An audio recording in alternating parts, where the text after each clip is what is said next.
To enable the touch bezel feature for your Galaxy Watch from your Samsung Galaxy S25 Ultra, go to the app screen, find wearable app, and then tap it, tap watch setting. Next, scroll down the screen, tap general, and then tap the gray on off switch next to touch bezel until the switch turns blue to turn it on. To see the result, open an app or setting on your Galaxy Watch.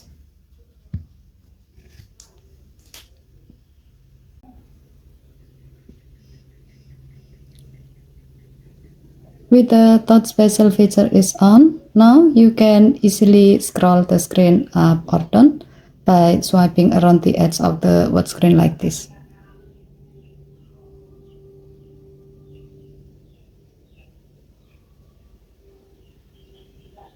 Okay, thank you for watching. Please help to like and subscribe. Have a nice day.